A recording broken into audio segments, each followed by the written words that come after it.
यो पैसा भनेको पैसा कसरी कहाँबाट कसरी ट्रान्जिट हुन्छ करेन्सी पनि भन्ने गरिएको हुन्छ र डिजिटल करेन्सीबाट ब्ल्याक चेनसम्म पुगेको हुन्छ। के हो त यो सबै कुरा? यानी कि पैसा भनेको करेन्सी भनेको पैसा कुनै पनि देशको सरकारले एउटा कागजमा एउटा भ्यालु कुनै पनि अङ्क लेखिएको हुन्छ, यो अङ्क यति भ्यालु भएको भनेर सरकारले तोकिदिन्छ।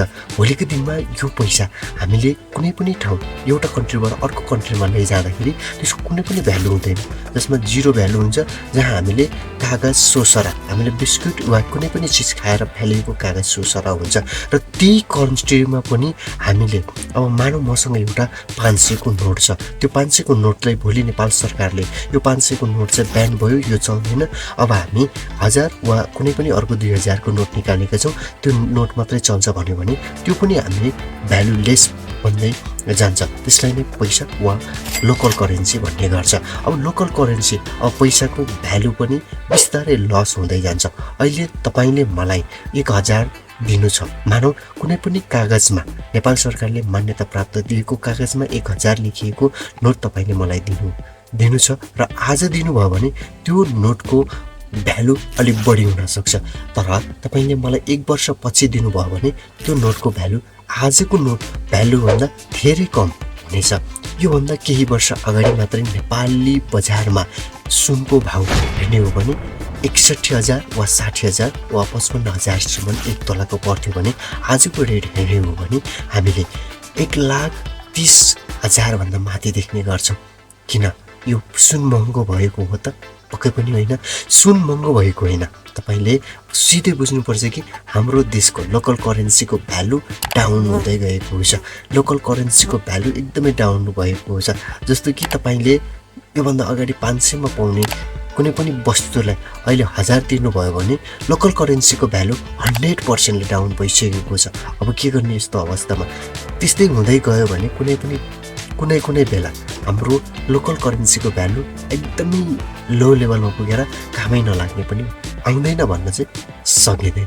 तपाईलाई के लाग्छ? अब डिजिटल करेन्सीको कुरा गरौँ।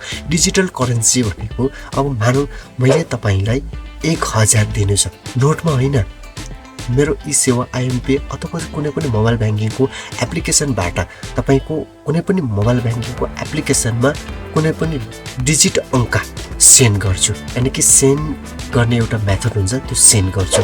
मेरोमा भएको डिजिट अङ्कबाट केही अङ्कहरू घट्छ र तपाईकोमा भएको डिजिट अङ्कमा चाहिँ केही अङ्कहरू थप्छ। त्यसलाई नै हामीले डिजिटल करेन्सी भनेर बुझ्छौँ। त्यो पनि एउटा पैसाको रूपमा नभएर एउटा डिजिटको रूपमा हुन्छ। हामीले सहर्ष हेर्ने गरेका छौँ। पछिल्लो समयमा धेरै सबैवटा ब्याङ्कले चाहिँ डिजिटल करेन्सी बनाइरहेको हुन्छ।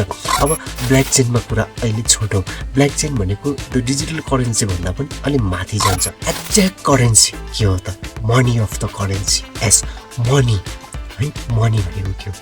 मनी भनेको त्यस्तो चिज हो, यानी कि सुन जस्तै। अहिले डलर, युएसडी डलर, अब युएसडी डलर पहिला जति थियो अहिले पनि त्यति नै छ। 1 डलरको भाउ पहिला एकदमै कम थियो, अहिले बढी छ। किन बढी छ? हाम्रो लोकल करेन्सीको भ्यालु घटेको छ। त्यस कारणले गर्दाखेरि डलरको भाउ बढेको हो। डलरको भ्यालु जतिको त्यति नै छ, जस्तै सुनमा छ। यानी कि gold price and dollar price भनिन्छ नि। हजुर, त्यही फरक छ। अब यानी कि गोल्ड हामीले एक कन्ट्रीबाट अर्को कन्ट्रीमा लैजान पनि त्यसको त्यो चल्छ। त्यसलाई नै हामीले करेन्सी यानी कि मनी अफ द करेन्सी भन्ने गर्छौँ। क्रिप्टोमा पनि त्यस्तै छ। अब जस्तै तपाईले बिटकोइन हेर्नुहुन्छ, बिटकोइन स्टार्टिङमा 10 या 12 डलरको आसपासमा थियो। अहिलेको तुलनामा हेर्ने हो भने 69,001 बिटकोइन पुगेको छ। त्यसलाई नै ब्ल्याक चेन भनिन्छ। हजुर, ब्ल्याक चेन यहाँसम्म पुगिसकेको छ कि जस्तै क्रिप्टो करेन्सी अहिले नेपालमा ब्यान छ। बिस्तारै वर्ल्ड वाइज रूपमा यो चाहिँ लिगल हुँदैछ। पछि गएर नेपालमा पनि लिगल हुने सम्भावना पनि देखिरहेका छौँ।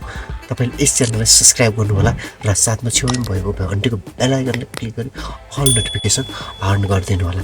म तपाईसँग यस च्यानल अन्तर्गत रहेर क्रिप्टो करेन्सी, नेपाली शेयर बजार र टेक्नोलोजी सम्बन्धी भिडियोहरू अपलोड गरिरहनेछु। भिडियोलाई अन्तिमसम्म हेरिदिनु भएकोमा धन्यवाद।